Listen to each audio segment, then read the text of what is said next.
Shalom, queridos, Deus abençoe a vida de vocês. Cá estou eu novamente para mais um estudo, né? Atos no capítulo 18. Nós vamos começar a respeito de uma confusão que deu, né? Teve um período da história onde o imperador Cláudio, ali em 49 depois de Cristo, assim, nem muito tempo depois da ascensão de Cristo, né? Havia uma confusão muito grande em Roma, né? E os judeus que acreditavam em Jesus estavam sendo coagidos pelos judeus que não acreditavam em Jesus. E nesse meio tempo também haviam gentios que haviam crido, né? Os não-judeus que haviam crido. Então isso gerou uma confusão tamanha que o imperador Cláudio se apurrinhou e mandou todo mundo embora, expulsou todo mundo, né? Existe um relato de Suetônio, tá? Que era pagão, tá? Suetônio era um homem pagão. E ele diz o seguinte, abre aspas, né? Abre aspas aí para ele. Já que os judeus estavam continuamente gerando muitos tumultos por instigação de Cresto, ele, Cláudio, os expulsou de Roma, tá? Quem é Cresto, né? Aqui há a possibilidade de ele ter errado a ortografia e na verdade ser Cristo, tá? E você vê que ele não fala de gentios, ele fala dos judeus, porque realmente haviam judeus que haviam crido e judeus que não haviam crido. A gente tem que entender que a igreja inicialmente era uma igreja mais judaica do que gentílica, e isso depois foi mudando com o tempo, tá? Pode ser que esse Cresto seja uma pessoa completamente diferente aí, tá? Mas continuamente gerando tumultos por instigação de Cresto, pode ser por instigação de Cristo mesmo, tá? Então fique bem ponderado isso aí. É interessante porque a gente já vê aí elementos históricos dentro da Bíblia que nos permitem saber o período em que a situação estava acontecendo, né? Então, por exemplo, aqui a gente já tem mais ou menos uma ideia que é na 49 depois de Cristo, né? Nós vamos ver lá na frente que em outro episódio histórico nós temos aí a possibilidade de narrar aí a segunda e terceira viagem de Paulo. Também a gente consegue mais ou menos definir em que período histórico que foi, tá? Então, assim, Paulo ganhava o seu próprio sustento, tá? A gente tem ali 1 Coríntios 9, né, nos ensina a respeito disso, né? Mas, ao mesmo tempo, Paulo ensina que as pessoas que levam a mensagem de Cristo, né, as pessoas que vivem de levar a mensagem de Cristo merecem ser sustentadas. Mas Paulo, como um bom judeu, ele vai fazer uso de uma midrash, né, tirada da Torá, né, que diz o seguinte: não faça da Torá uma pá com a qual cavar. Ou seja, não use o seu conhecimento, não use os dons espirituais que você tem de forma a enriquecer, né? De forma a ganhar dinheiro. Isso aí, hoje em dia, deveria ser muito bem visto, né? Não é à toa que eu gravo os meus vídeos de graça, né? Não é à toa que eu deixo o conhecimento aberto, porque eu estou recebendo de graça e estou, né, entregando de graça. E não só de graça financeira, mas pela graça de Deus também. Então, a gente lê, a gente estuda e a gente expõe o conhecimento, né? E aí, os judeus não aceitam muito bem ali, né? Paulo tenta ali durante um tempo e tem uma hora que ele fala, olha, que o sangue recai sobre vocês, né? Da minha parte. Ele está fazendo aí o uso de uma palavra que está em Ezequiel, no capítulo 18, versículo 16 ao 19, né? Onde Deus deixava bem claro, olha, se você não... se você fechar a sua boca, se você não advertir o ímpio daquilo que ele está fazendo de errado, a culpa é sua, né? Diferente do quando você informa ele. E aí, se ele continua fazendo, é problema dele, você não é culpado em relação a isso daí. Então, Paulo deixa bem claro isso aí. Ele fez o que era possível para levar a mensagem, mas eles não estavam mais aceitando, né? Então, ele fez a parte dele, tá? Mas Paulo era um homem de estratégia. Você vê que ele vai se hospedar, na verdade, na casa vizinha à sinagoga. Paulo não é um homem de desistir. Paulo não é um homem de covardia, né? E ele era um homem muito estrategista. Só abrir a Bíblia rapidamente, né? E ele vai se hospedar aí na casa aí vizinha a sinagoga. Você não vê Paulo, por exemplo, se hospedando em casa dos gentios. Ele sabia que isso poderia gerar um problema muito grande. E o fato dele ter ficado lá da sinagoga, ele se tornava de fácil acesso para que as pessoas pudessem buscá-lo para confrontar e para falar das coisas da palavra, né? Então ele foi um cara muito tranquilo em relação a isso daí, né? E Crispo, né, que é o cidadão, ele era líder da sinagoga, ele vai se converter ali, né? Crispo aí, ele pode ser aquele que comandava a sinagoga, mas é natural que se tivesse mais de um líder dentro da sinagoga, tá? E nós vamos ver ele mais à frente falando aí de Sóstenes. Então, existem algumas possibilidades aqui, eu vou falar mais à frente aqui no versículo 17, mas Crispo aí era um dos líderes da sinagoga, tá? Esse Crispo, ele é citado novamente lá em Coríntios, lembrando que todo esse contexto aqui está acontecendo em Coríntios, tá? E 1 Coríntios, no versículo 1,14, Paulo fala a respeito do batismo de Crispo. Então, Paulo batizou a Crispo, né? Bom, Paulo é levado diante de Galho, tá? Galho foi procônsul de Acaia entre 51 e 53, então a gente vai vendo aí as passagens, né? A gente vê o imperador Cláudio em 49, agora a gente está vendo aqui essa condição acontecendo em mais ou menos em 51 e 53, não dá para a gente ter exatidão, né? A gente tem mais ou menos essa noção porque Delfos deixou uma inscrição, né, a respeito do tempo em que Galho foi procônsul ali, né? Bom, há ali uma discussão a respeito da lei e tudo mais, e Galho não quer se meter nessa história, e aí no final das contas eles pegam Sóstenes, que era outro líder da sinagoga, né, e espancam esse cara, tá? Sóstenes, ele pode ser um dos líderes, junto com Crispo. Nada diz que Crispo deixou de ser líder da sinagoga, tá? Não é comum que se saia, a não ser que tenha sido expulso, tá? É uma coisa que você tem que ter na sua mente. Judeu não é igual gentio. Você não deixa de ser judeu quando aceita Cristo. Então você não precisa deixar de frequentar a sinagoga. Pelo contrário, é lá que você vai expor as verdades de Cristo, né? E você vê Paulo fazendo isso, você vê Jesus em todo o seu período de, de, de profeta sobre a terra, né, de missionário sobre a terra, falando aí em sinagogas. Bom, então Sóstenes pode ter sido um dos líderes junto com Crispo, mas ele também pode ter sido um novo presidente, um novo responsável pela sinagoga depois que Crispo se ausentou, né? De repente os próprios judeus tiraram Crispo e botaram Sóstenes, isso não fica muito claro, né? Mas esse Sóstenes aí provavelmente é aquele que é citado lá em 1 Coríntios, no capítulo 1 também, versículo 1 de imediato, né? Estava presente ali junto com Paulo, tá? Bom, por que espancaram Sóstenes, né? De duas uma, né?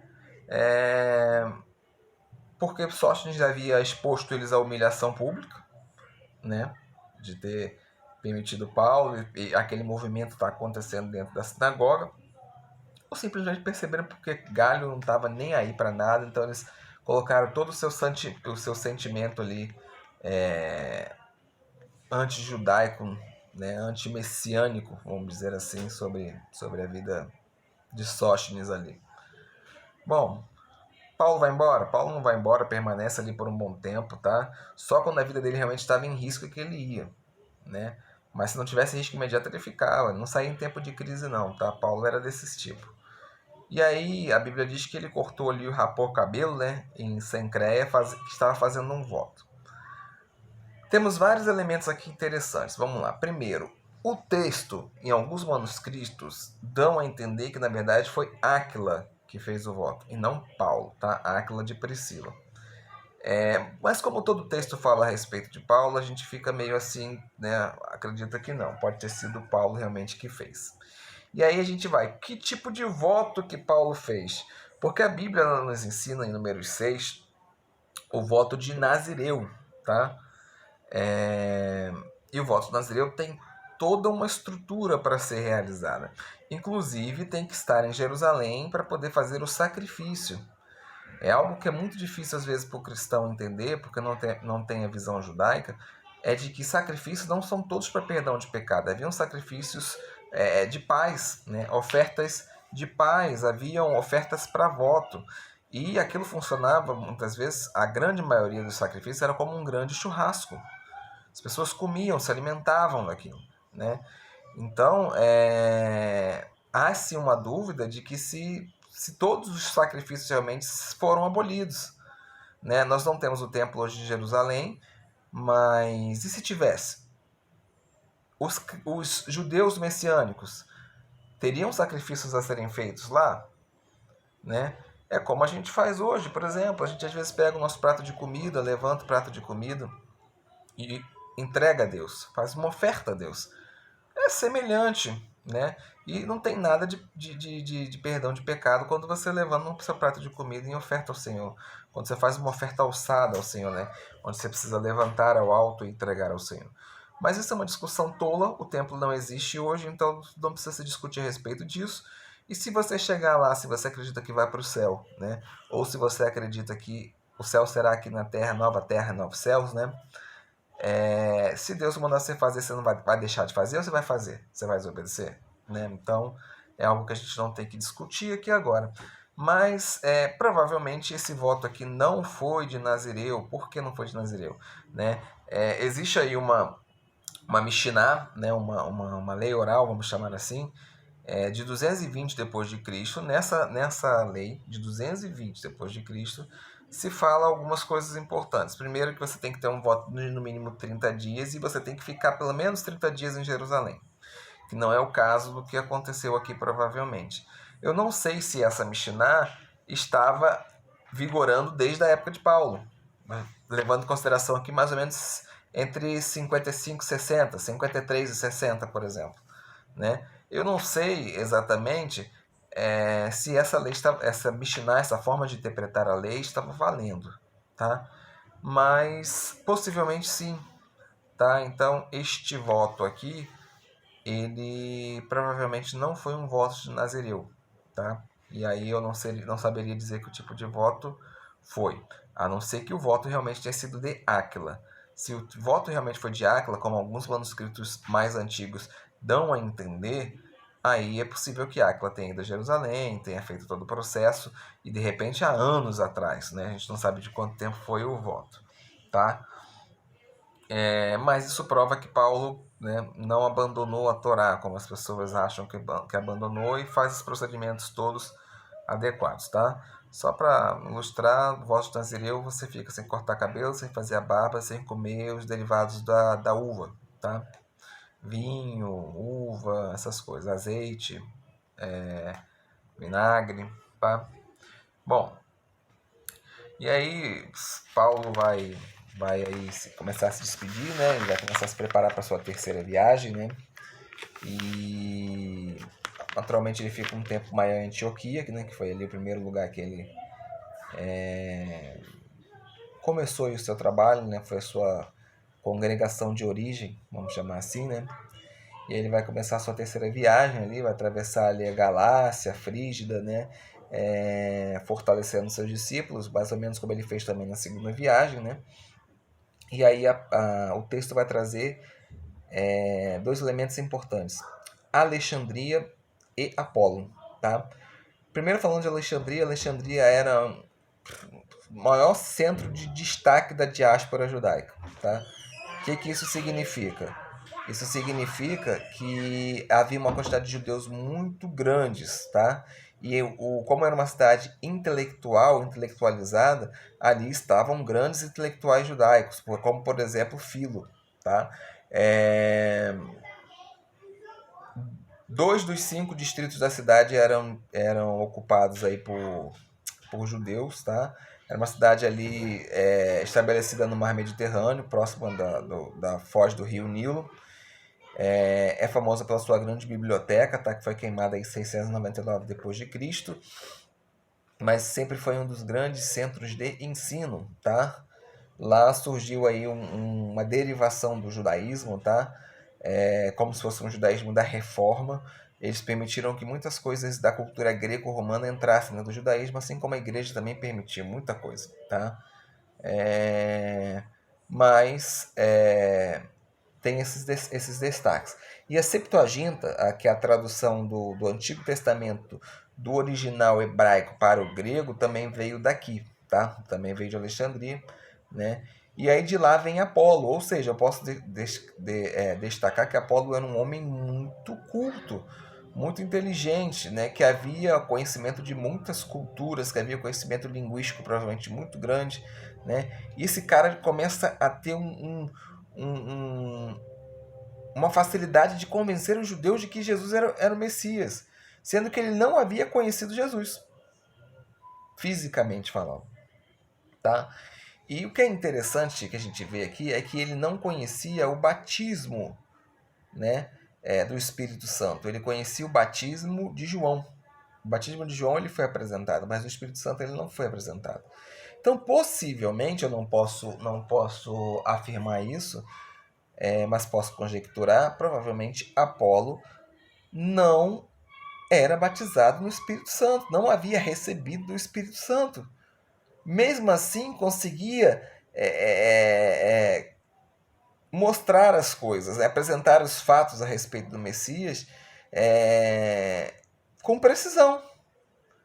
Isso, meus queridos, acontece no dia de hoje. Nós temos muitas pessoas que conhecem a Cristo na teoria, conseguem com exatidão, muitas das vezes, mostrar às pessoas a verdade de Cristo, mas ainda não conheceram a Cristo verdadeiramente, vamos chamar assim, ainda não receberam do Espírito, vamos dizer assim, tá? Existem muitos judeus no mundo que entendem Jesus, creem em Jesus, até falam de Jesus, mas ainda não receberam da parte do Espírito. Existem muitos elementos de doutrina aqui, eu não quero entrar muito bem nisso, né? Estou conjecturando, não estou afirmando, tá?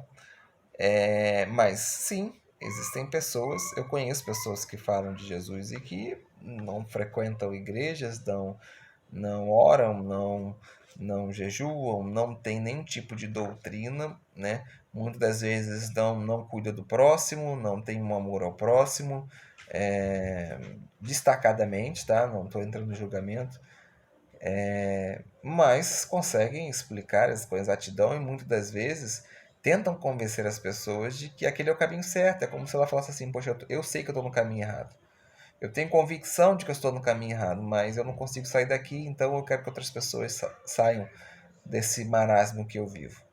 Não sei se eu me fiz entender, mas é mais ou menos isso daí.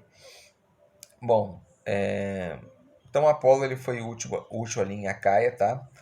Ele se valia do Antigo Testamento aí para provar que Jesus era o Messias e fez um grande trabalho aí. E quem o orientou e os trouxe ao conhecimento mais pleno do